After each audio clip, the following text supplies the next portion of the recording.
Welcome to Democracy Now!, democracynow.org, the Quarantine Report. I'm Amy Goodman. President Biden has signed legislation creating a new federal holiday for Juneteenth to mark the end of slavery in the United States. The celebration marks June 19th, the day in 1865 that enslaved people in Galveston, Texas, learned of the Emancipation Proclamation, signed by Abraham Lincoln more than 2 years before, and that the Civil War had ended. A White House signing ceremony Thursday was kicked off by Kamala Harris, the first African-American vice president. We are gathered here in a house built by enslaved people. We are footsteps away from where President Abraham Lincoln signed the Emancipation Proclamation. And we are here to witness President Joe Biden establish Juneteenth as a national holiday.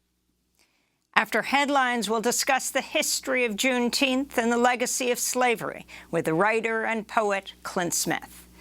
Senate Minority Leader Mitch McConnell signaled Thursday Republicans will use the filibuster to block the For the People Act, a sweeping bill to restore protections of the 1965 Voting Rights Act, which was gutted by the Supreme Court in 2013. McConnell's pledge came as Senate Republicans rejected a compromise offer of a watered-down voting bill offered by West Virginia Democrat Senator Manchin. Manchin and Arizona's Senator Kyrsten Sinema have refused calls from within their party to eliminate the filibuster in order to pass voting rights legislation, an infrastructure bill to combat catastrophic climate change, and other priorities of the Biden administration. The House of Representatives had voted to repeal sweeping war powers granted to the president in 2002 ahead of the U.S.-led invasion and occupation of Iraq. The bill to repeal the AUMF, or Authorization for Use of Military Force, was sponsored by California Democratic Congressmember Barbara Lee. On September 14, 2001, days after al-Qaeda attacks on the U.S., Lee spoke on the House floor, opposing military action against Afghanistan. She was the lone voice of dissent that day and went on to oppose the Iraq invasion in 2003. Congresswoman Lee spoke again from the House floor Thursday, just ahead of the 268 to 161 vote in favor of repealing the AUMF. Now, 18 years ago, in front of the infamous Mission Accomplished banner backdrop, former President Bush told the nation that the major combat operations in Iraq have ended. In 2011, President Obama brought our combat troops home, and yet this authority remains on the books, vulnerable to misuse because Congress has not acted to remove it. The Bush administration, yes, misled the American people by saying there were weapons of mass destruction in Iraq, that Iraq posed an imminent threat, and by drawing a false connection between the tragic events of 9/11 and Saddam Hussein. Those lies and misinformation had deadly consequences. The mistakes continue to haunt us today. The bill now heads to the Senate, where Republican Minority Leader Mitch McConnell has promised to oppose a repeal of the AUMF. Brazil reported another 2,300 COVID-19 deaths Thursday, bringing its official death toll during the pandemic to nearly 500,000. This comes as a Brazilian Senate inquiry into President Jair Bolsonaro's handling of the pandemic shows his government failed to respond to 53 out of 81 communications sent by Pfizer offering to negotiate the sale of COVID vaccines to Brazil, leading to a disastrous delay in mass vaccinations. In the United Kingdom, coronavirus infections have surged to a 4-month high, even though 63% of people have received at least one dose of a vaccine, a higher rate than in the United States. British officials say the Delta coronavirus variant is spreading rapidly, especially among unvaccinated youth.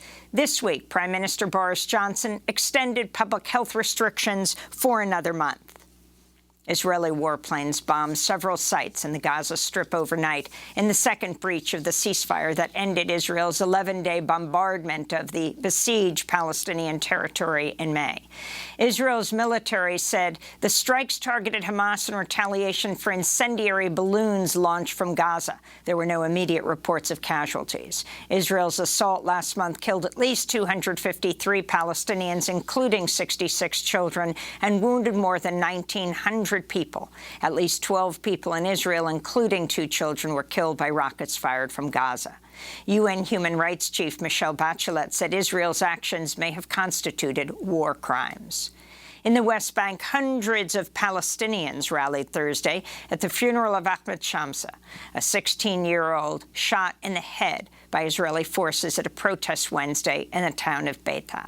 He was killed less than a week after Israeli soldiers shot dead 15-year-old Mohammed Hamayel at another protest against the expansion of an illegal Israeli settlement in Beita. Local Palestinians say Israeli settlers have repeatedly raided their town to chop down olive trees and vandalize their property with impunity. In Iran, voters are at the polls today to elect a new president. Ebrahim Raisi, the conservative head of the judiciary and close ally of Supreme Leader Ayatollah Ali Khamenei, is widely expected to win. Raisi is under U.S. sanctions for his alleged involvement in the execution of political prisoners decades ago. The new president will succeed Hassan Rouhani at a crucial time as talks continue to relaunch the Iran nuclear deal, which the U.S. unilaterally withdrew from in 2008 under President Trump, reimposing sweeping sanctions in Iran. In a rare acknowledgement, North Korean leader Kim Jong-un said Wednesday his nation faces widespread food shortages due to international sanctions, the COVID-19 pandemic, and crop failures caused by last summer's typhoons.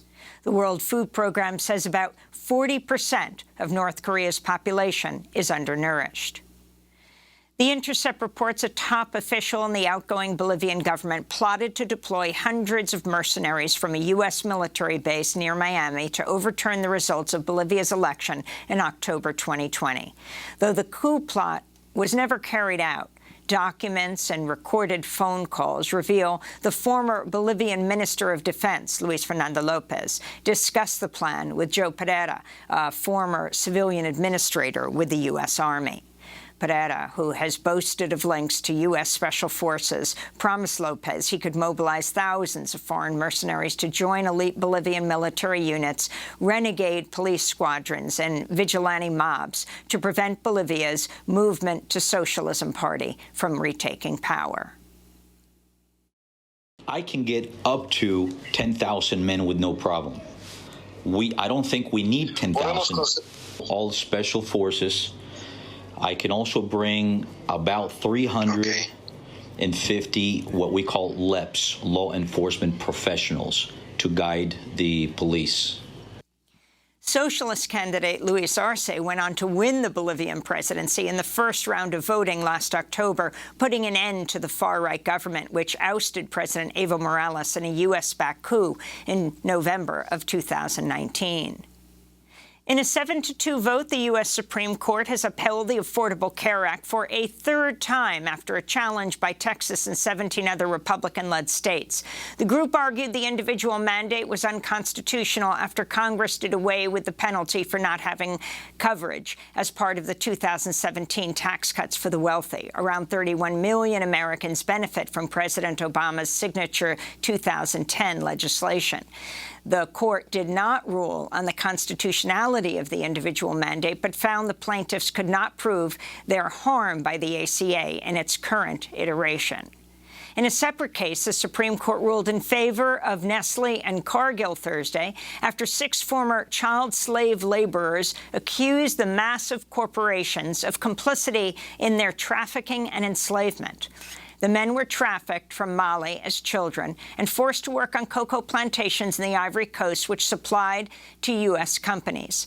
Neil Katyal, former acting Solicitor General under President Obama, who represented Nestle and Cargill, argued they should not be held responsible because they're corporations, not individuals.